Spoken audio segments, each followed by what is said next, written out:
আল্লাহ বলেন কঠিন হবে বান্দা, এই রাতের হিসাব দিতে হবে, এই দিনের হিসাব দিতে হবে। কি দুনিয়া ভোগ করছো এক একজন, চেহারা দেখে বোঝা যায় অনেক ছেলের কালো হয়ে আছে চেহারা। ওহ, নারী ছবি, মোবাইলের অস্থির দৃশ্য দেখতে দেখতে আব্বা চেহারা মলিন, চুলগুলো মনে হয় কতদিন আশ্রাও না। আহা, সৌন্দর্য কাকে বলে তাও তো জানো না। কোন বেঈমানের মতো চুল ডান দিকে বাম দিকে সামনে পিছনে ফিরাইয়া রাখছো। কার চুল, কার মতো চেহারা বানাইছো কইতেও তো পারতাম না। এবং যার মতো চুল সাজাইছো ওই বেঈমানের জন্মের ঠিক আছে কিনা, রক্তের ঠিক আছে কিনা তাও তো জানো না। ছি ছি ছি ছি ছি বেটা, ছি তোর রুচির উপরে, থুতু বেটা, থু তোর রুচির উপরে। বেঈমান যাদের পছন্দ, নর্তকী যাদের পছন্দ, কোন কাফের মুশরিক খেলোয়াড় যাদের পছন্দ, তোর এমন রুচির উপরে থুতু দিলাম বেটা। সেজদাবিহীন নাফরমান যারা তোরা, তোদের কপালে থুতু দিলাম বেটা, রাতে থুতু দিলাম। যা, তোর কপালে থুতু বেটা। তুই মুসলমানের ঘরে জন্ম নিয়ে এত বড় বেয়াদব হইলি, মাত্র 16 বছর বয়সে একটা সেজদা দেস না, 40 বছর পর্যন্ত তুই নাফরমান, পৌঁছলে তো দাজ্জাল হয়ে যাবি বেটা, দাজ্জাল হয়ে যাবি বেটা। এত কম বয়সে বেটা এক ওয়াক্ত নামাজ পড়স না, কত বড় বেয়াদব। চিন্তা করে দেখে, কি জঘন্য বেয়াদব, কি জঘন্য বেয়াদব। এমন বেয়াদবের ভাত রাঁধে কে? এমন বেয়াদবের জন্য উপার্জন করে কে? ওই বাবা মা গুলোও বোকা, নিঃসন্দেহে বোকা। ওই বাবা মা গুলো লজ্জিত হবে খোদার কসম। এই জন্য যা পারেন দুনিয়া ভোগ করে যান। হ্যাঁ, এবারটা খুশি, এবার ফুট বিদেশ 12 লাখ টাকা দিয়া ফাটাইছে। কেমনে কেমনে মিলাইছেন চাচা টেয়া? 6 লাখ টাকা জমি বেচছে আর 6 লাখ টাকা সুদে আর কিস্তিতে। এবারটা 12 লাখ টাকা এমনি এমনি মিলাইছে, সুদে সুদে কিস্তিতে। হ্যাঁ, কি আশায় মিলাইছেন এ টাকা? সুদ নিছেন, আল্লাহ জানে আখেরাতে জাহান্নাম থেকে মুক্তি দেয় নাকি? ফোলাগার উসিলে যাতে বেহেস্তি হইতারেন নাকি? সুদের টিয়া দিয়া, কিস্তির টাকা দিয়া।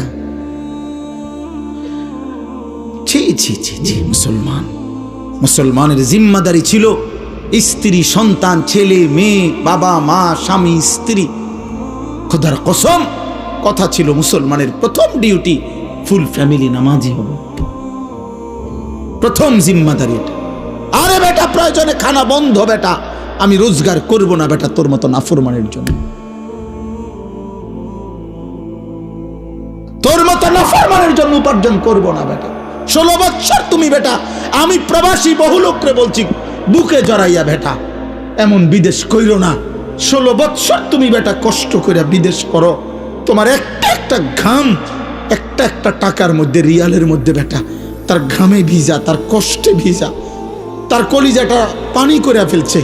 আজকে 18 বছরে 20 বছর বিদেশে থাকে, একবেলা খানা দেই না কেউ নাই, এক গ্লাস পানি আগায় দেওয়ার মতো কেউ নাই, একটা জামা ধুইয়া দেওয়ার মতো কেউ নাই, একটা ভালোবাসবে একটা বিবি নাই, বাচ্চা নাই, কেউ নাই। বেচারা অসহায়ের মতো 12 ঘন্টা ডিউটি করে আইসা পইরা থাকে রুমের মধ্যে, মন চাইলে দুগা খায়, মন চাইলে শুইয়া থাকে ক্লান্তিতে। আবার ডিউটির টাইম হয়ে যায়, কে খাইবো কে রাঁধবো? এত কিছুর বিনিময়ে তোমার স্ত্রী দেশে বাজারে বাজারে ঘুরে গ্রাম চুক্তি বেড়াইতে লাগে কথা কয়, তোমার ছেলে নামাজ পড়ে না, তোমার মেয়ে অসৎ চরিত্রবান, চরিত্রহীন কোনো লম্পটের সাথে হারাম প্রেম করছে, আর তুমি বই বই বিদেশ করতে আসো। করো, বিদেশ করো, আরো পয়সা কামাও। কেউ রাগ হইলে, কোন প্রবাসী যদি আমার কথা বলতে পারবে, আমি তাকে বলতে চাই, ভাই তোর কষ্টের টাকা, তোর মেহনতের টাকা, তোর কলিজার ঘাম করা টাকা তোর স্ত্রী সন্তান আল্লাহর নাফরমানিতে ব্যয় করছে। রাখো বেটা, এমন টাকা কামাই বেটা। আগে বুঝাপড়া করো বিবি বাচ্চার কাছে যে নাফরমান আল্লাহকে যদি তোরা সেজদাই না করস, তোদের জন্য আমি উপার্জন করবো কেন? তোদের জন্য তোরা যত আল্লাহকে পাত্তা দাও না তো তা আমি আর তুমি কিতা। আপনি মনে রাখেন, একটা ছেলে একটা বাবা এখানে যদি থাকেন, আপনি মনে রাখেন যেই সমস্ত আপনাদের ছেলে 14, 16, 18 মাত্র বয়স, 20 বছর বয়স, এক ওয়াক্ত নামাজ পড়ে না, ওই মনে রাখেন ও আপনারে কি বলতে চায় জানেন?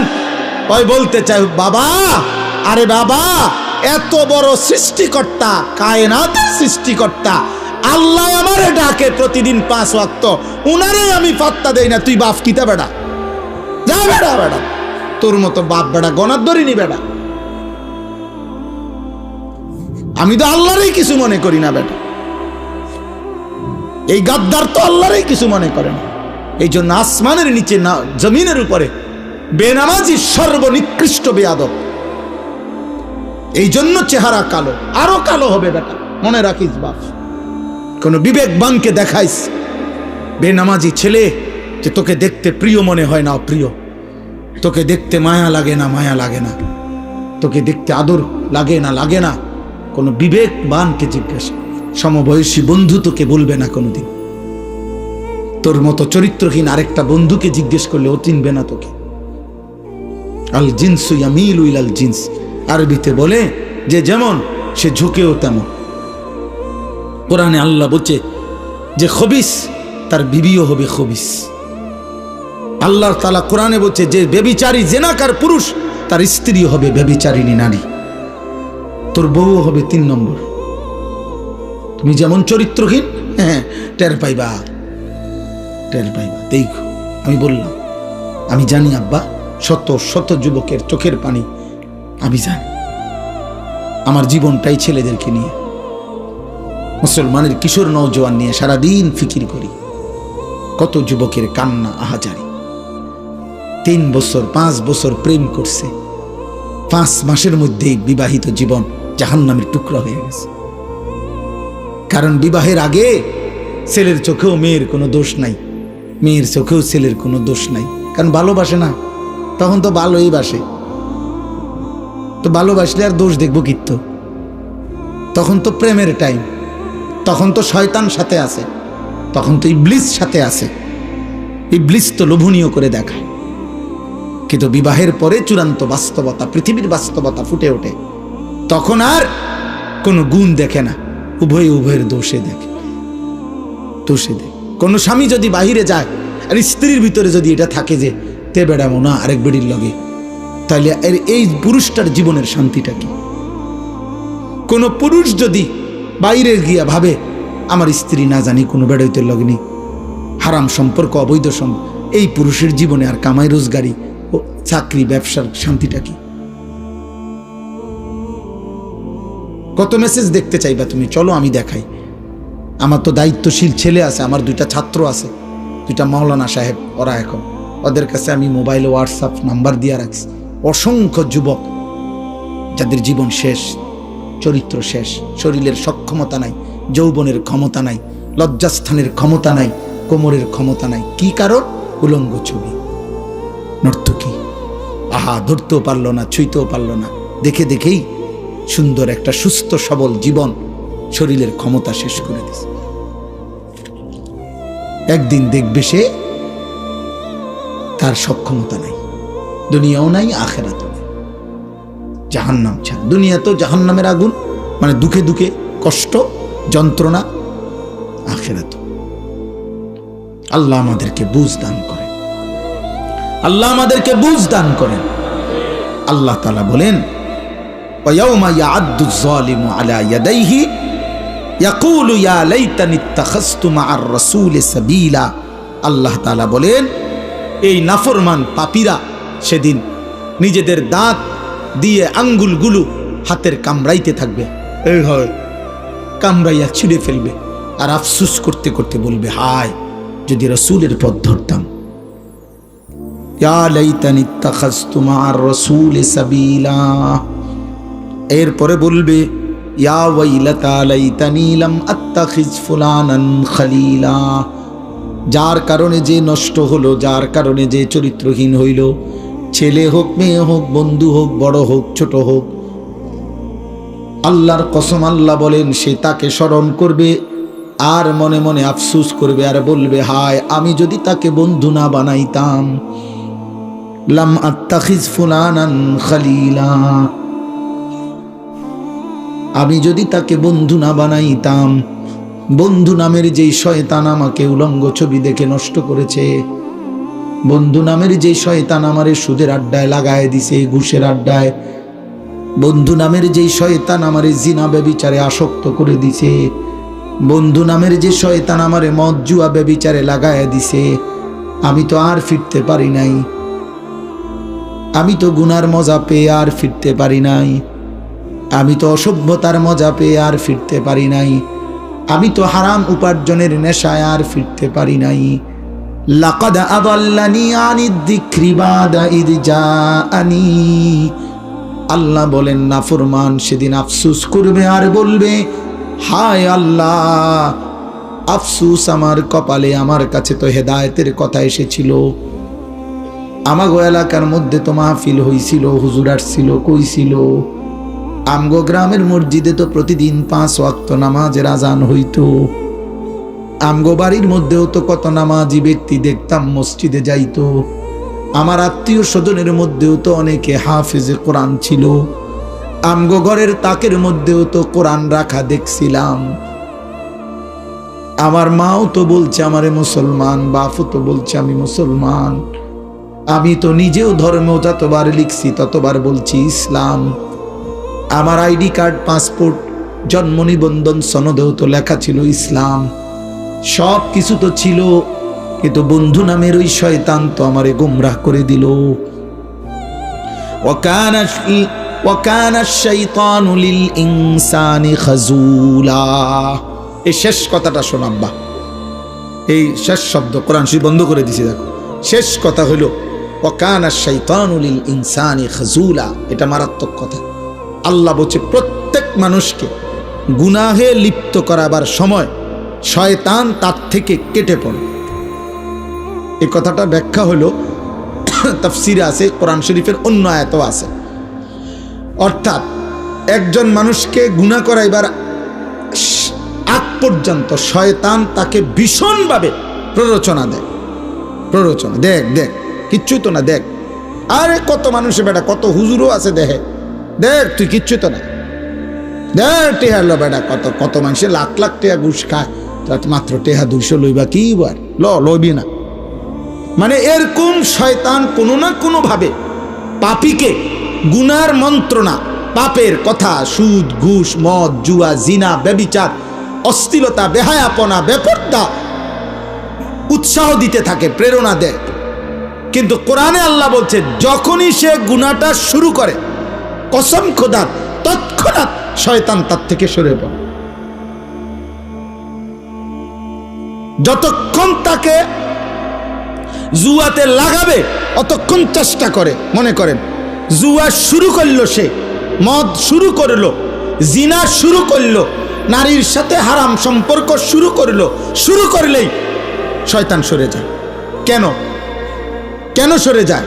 কোরআন শরীফে আছে শয়তান তখন তৎক্ষণাৎ বলে আমি আল্লাহকে ভয় করি, আমার ভয় হয় এখন যদি আল্লাহর আযাব আসে তো আমিও ধ্বংস হমু, তুইও ধ্বংস হমু, এই জন্য আমি সরে যাই।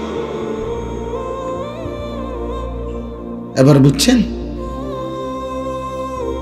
কামাথালিশ শাইতানি ইয ক্বালা লিল ইনসানি নিকফুর ফালাম্মা কাফারা ক্বালা ইন্নী বারীউম মিনকা ইন্নী আখাফুল্লাহ রাব্বাল আলামিন।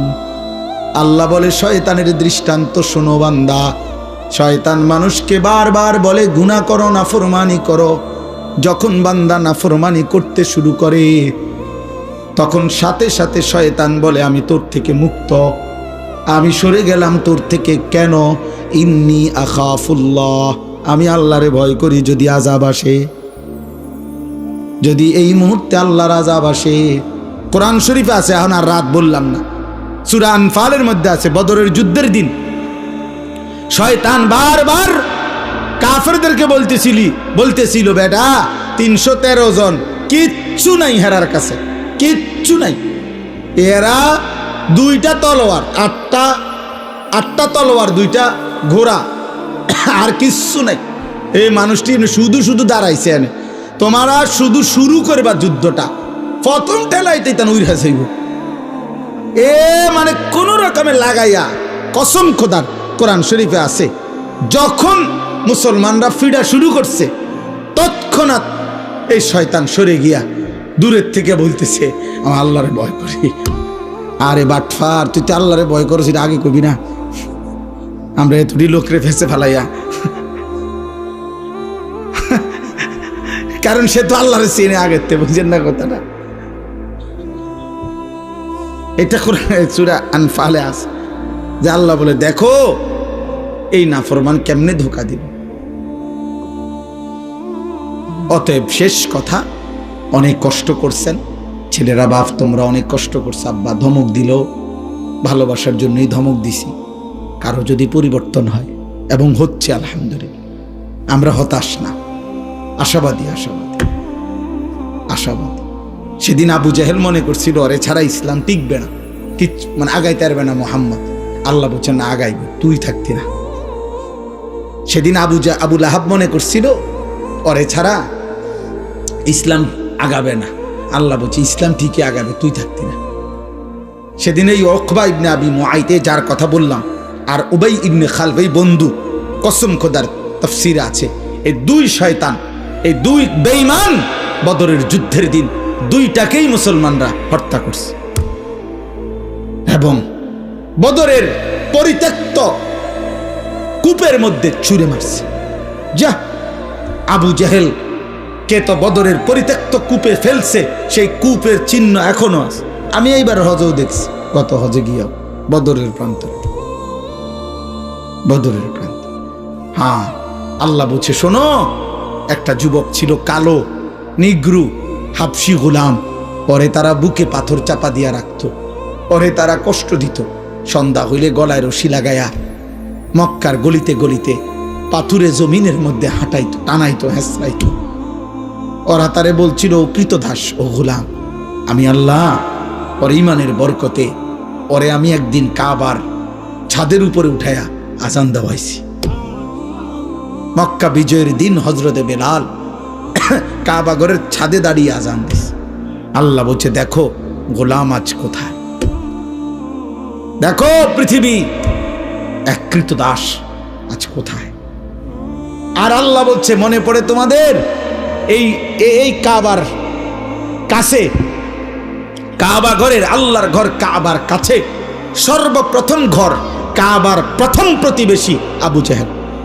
আবু জেহেলের আগে কাবা ঘরের সাথে আর কারো ঘর নেই কারো ঘর ছিল না। আল্লাহ বলেন এখানে ছিল আমি আল্লাহ মক্কা থেকে মদিনাও না মদিনা থেকে কমপক্ষে 450 থেকে 500 কিলোমিটার দূরে মানে মক্কা থেকে কমপক্ষে 1000 মাইল দূরে আমি আল্লাহ এক পরিত্যক্ত অব্যবহৃত দুর্গন্ধযুক্ত একটি কূপের মধ্যে আমি এই বেঈমানকে ওইখানে ফেলাই দিছি যে এই মক্কার বাটিতে বাহাদুরি করছিল কিন্তু বেঈমান আজ কূপে নিক্ষিপ্ত আর গোলাম আজ কাবার ছাদে। ঈমান গোলামকে ছাদে উঠাই দিছে কাবার কুফরি নাফরমানি আবু জেহেলকে নিক্ষিপ্ত করে দিছে বদরের পরিত্যক্ত কূপে। অতএব দোস্ত ছেলেরা মনে রাখো আব্বা ইনশাআল্লাহ মনে রাখো আমি বললাম এই আমার রাত গভীরের কথা সারা বাংলাদেশ না সারা পৃথিবীর হিসাব হইল আলহামদুলিল্লাহ পৃথিবী বাদ দাও বাংলাদেশের হিসাব হইল সারা বাংলাদেশে আলহামদুলিল্লাহ। আগামী দিনের কথা হলো এটাই এই নির্বাচন শেষ নির্বাচন না এই পৃথিবীতে শেষ নির্বাচন এটা না এই দল আর ওই দল এটা শেষ কথা না। আগামীর পৃথিবীর সম্ভাবনা হলো যে আগামীর পৃথিবীতে প্রতি মুহূর্তে কিশোর যুবক নতুন প্রজন্ম প্রতিদিন ব্যাপকভাবে ইসলামের দিকে দ্রুত গতিতে ছুটছে আলহামদুলিল্লাহ। এই মুহূর্তে বাংলাদেশে যতটা স্কুল কলেজ ইউনিভার্সিটি দেশের শীর্ষ ইউনিভার্সিটিগুলোতেও যেখানেই কোনো আন্দোলন যেখানেই কোনো প্রতিবাদ যেখানেই কোনো বিজয় যেখানেই কোনো ঘোষণা যেখানেই কোনো আওয়াজ যেখানেই কোনো উচ্চকণ্ঠ হয় প্রত্যেকটা কণ্ঠে প্রতিটা আওয়াজে সবার আগে ছেলে মেয়ে নারী পুরুষ কলেজ ইউনিভার্সিটির ছেলে মেয়েরাও প্রথম যেই স্লোগানটা দেয় সেটা হলো নারায়ে তাকবীর। তুমি দেখো, খবর লাগাও, খবর লাগাও ঢাকা ইউনিভার্সিটি, খবর লাগাও জগন্নাথ ইউনিভার্সিটি, খবর লাগাও জাহাঙ্গীরনগর ইউনিভার্সিটি, চিটাগং ইউনিভার্সিটি, সবদের মধ্যে বলে যে আওয়াজ প্রথম কি হয়? নারায়ে তাকবীর, ইনকিলাব জিন্দাবাদ। এজন্য ওসমান হাদির এক এক ফোঁটা রক্ত থেকে ইনশাআল্লাহ লক্ষ কোটি ইমানদার যুবক তৈরি হবে। প্রতিদিন তৈরি হচ্ছে, প্রতিদিন প্রতিদিন বাচ্চার নাম রাখা হইতেছে বাংলাদেশে হাদি। আমি সেদিন বইয়া যা এক বসায় দুইজনের নাম রাখছি, যে এখন যা পাই বাচ্চা সব হবে ওসমান হাদি ইনশাআল্লাহ। ইনশাআল্লাহ তোমরা 2-4 জন অপদার্থ তোমরা ছবি দেখো, তোমার মতো আকামলারে কামিনী তো নাকি এই তুমি বেরিয়ে চাইবা। হ্যাঁ হ্যাঁ আমি বললাম আব্বা, তোমার মতো অপদার্থ চুলি ঠিক করবা, তোমার চুল তুমিই দেখবা, তোমার ফেসবুকে তুমি ছবি উঠাইবা। হ্যাঁ তোমার মাতলামি, হ্যাঁ তুমি মনে করছো লজ্জাস্থানের চাহিদা একটা ফেসাবের রাস্তা, এটার কাছে তুমি নিজেরে বিক্রি করে দিছো। তোমার পেশাবের রাস্তার চাহিদা পূরণ করতেছো তুমি এই উলঙ্গ ছবি আর নারী। দেখো দেখো কিচ্ছু হইতো না। তোমার মতো অপদার্থ ছাড়াও 1450 বছর আকামলা ছাড়াও ইসলামী পর্যন্ত আসছে, আগামীতেও যাবে ইনশাআল্লাহ। ইসরাফিলের ফু পর্যন্ত থাকবে, কোনো সন্দেহ নাই ইনশাআল্লাহ। আমি থাকবো না, আমাদের পরবর্তী প্রজন্ম ইনশাআল্লাহ আল্লাহর জন্য জান দেবে, কালেমার জন্য জান দেবে, বিশ্বময় ইসলামের পতাকা উড়বেই উড়বে ইনশাআল্লাহ। এজন্য বাপ চলো আমরা দোয়া করি, রাত গভীরের এই দোয়ার মধ্যে দিল দিয়া বলো আল্লাহ আমারে বদলে দেন। আল্লাহ যদি না বদলে আব্বা পারতা না। মদ, জুয়া, নারী, ছবি, অস্থির দৃশ্য, কিশোর ছেলেরা, যুবক ছেলেরা, এটা তোমার শেষ পর্যন্ত ইজ্জত দিবে না। এমন সুন্দর একটা জীবন নষ্ট করো না। নামাজ পড়ো, ফজরের নামাজ, 5 ওয়াক্ত নামাজ, দেখবা দুনিয়া তোমারে ভালোবাসবে, আল্লাহও তোমারে ভালোবাসবে। আল্লাহ ভালোবাসে। সারা পৃথিবীর ইমানদার এখন শহীদ শরীফ ওসমান হাদিকে চিনে, শুধু বাংলাদেশের মানুষ, সারা পৃথিবী। ফিলিস্তিনের মুজাহিদ ওসমান হাদির নামে স্লোগান দেয়, আফগানের মুজাহিদ ওসমান হাদির নামে স্লোগান দেয়, পাকিস্তানের মুজাহিদ ওসমান হাদির নামে স্লোগান দেয়। সারা পৃথিবী ওকে চেনে। ও ইমানদার ছিল, ও সাহসী যুবক ছিল, ও 5 ওয়াক্ত নামাজ পড়ত। তার চেহারা সুরত দেখলেই বোঝা যাইত, এবং সে স্বীকার করত, সে নিজ কণ্ঠে বলছে আমি ইমানদারের সন্তান, আমি আলেমের সন্তান, আমি শাপলার সন্তান।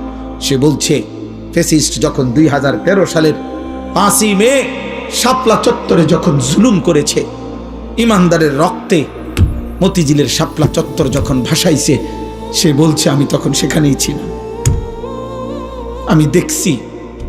সে নিজে বলছে, আমি তার বক্তব্য আমরাও শুনছি। সে বলছে আমি নিজ চোখে দেখছি হাফেজে কোরআন মাদ্রাসার তালেব ইলম একজন আরেকজনকে বুকে জড়ায় ধরছে, দুজনেই লাশ হয়ে আছে, রক্তে ভাইসা রয়েছে।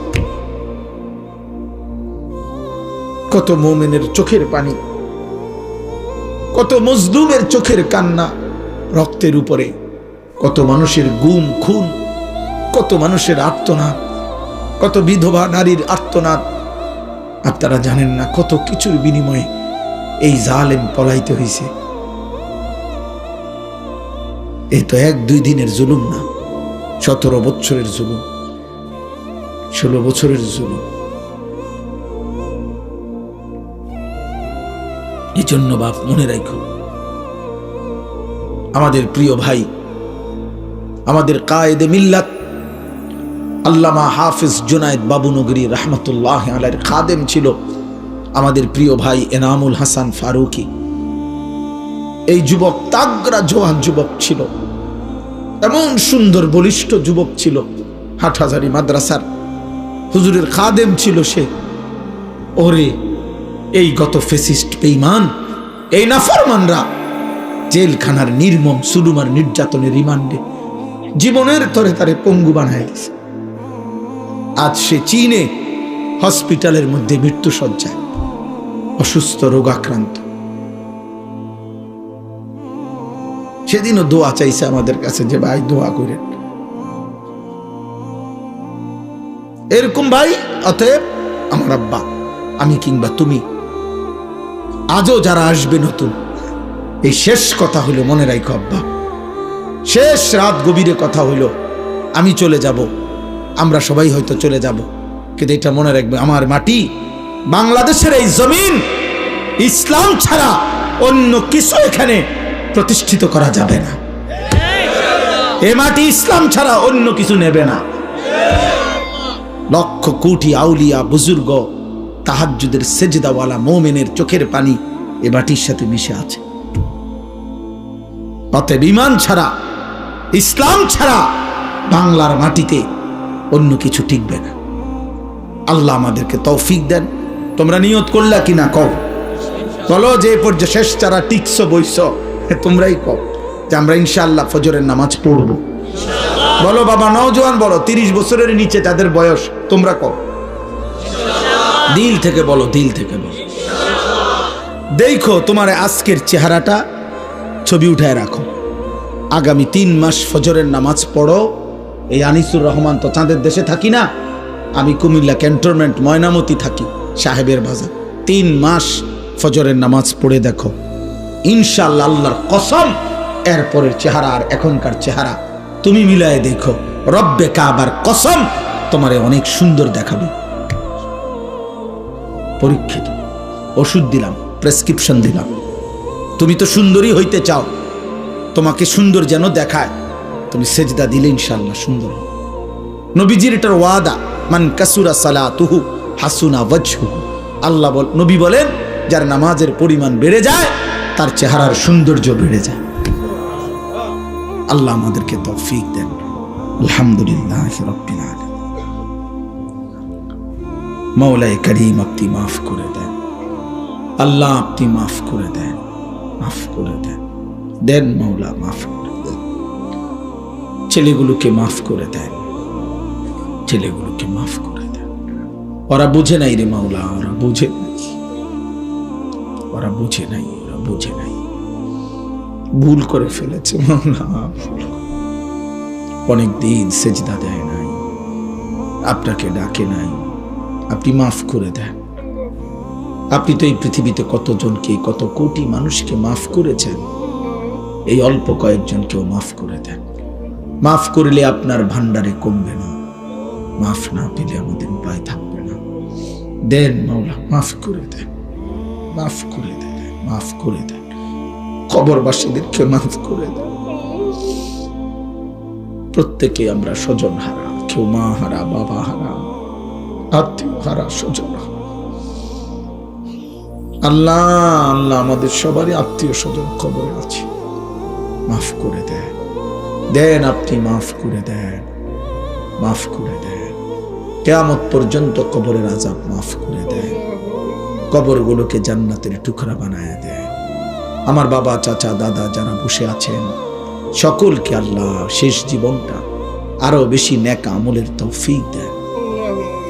রাত গভীরে কুয়াশার ফোঁটা ফোঁটা পানি পড়ছে রে মওলা, এরপরও যে ছেলেগুলো এতটা কষ্ট করে বসেছিল, আল্লাহ এদেরকে খালি হাতে ফিরায় দিয়েন না। আল্লাহ এদের কলিজায় ঈমান দিয়ে দেন, এদের কলিজায় তাকওয়া দিয়ে দেন।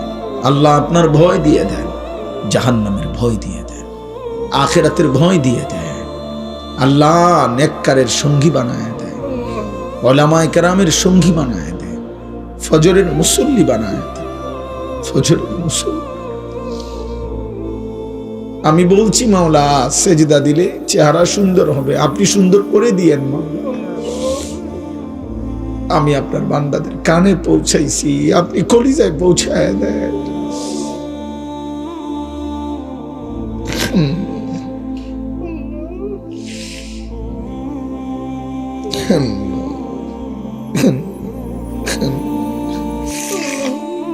আমারে মাফ করে দেন, আমারে মাফ করে দেন, মাফ করে দেন।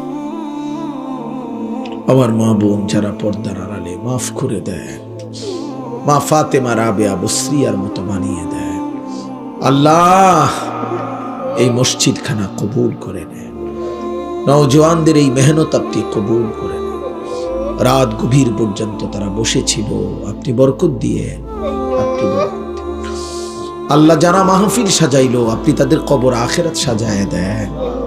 আল্লাহ দেন, মাওলা দেন, আমার দেশকে নিরাপদ করে দেন। একজন ইনসাফকার শাসক আমাদেরকে দিয়েন মাওলা, কোন জালেমের হাতে তুলে দিয়েন না রে মাওলা। জুলুমের শিকার করেন না। ইজ্জত নিয়ে সেজদা দিয়ে বাঁচতে চাই আল্লাহ। এই জমিন ইসলামের জমিন মাওলা, এই জমিন শাহজালালের জমিন, এই জমিন খানজাহানের জমিন, এই জমিন শাহ ফরানের শাহ মখদুমের জমিন, এই জমিন আহমদ শফির জমিন, এই জমিন জোনায়েদ বাবু নগরীর জমিন, এই জমিন মর্দে মুজাহিদের জমিন। আল্লাহ এই পবিত্র মাটিতে আপনি ঈমানকে বুলন্দ করে দেন, কালেমাকে বুলন্দ করে দেন। আমার প্রিয় ভাই শহীদ শরীফ ওসমান হাদি রাহমাতুল্লাহ আলাইহি তার কবরকে নূরে নূরে ভরপুর করে দেন। যার যত নেক মাকসাদ আছে পূরণ করে দেন, অভাব দূর করে দেন, অসুস্থ বিমারি শিফা করে দেন, কামাই রুজিতে হালাল বরকত দেন।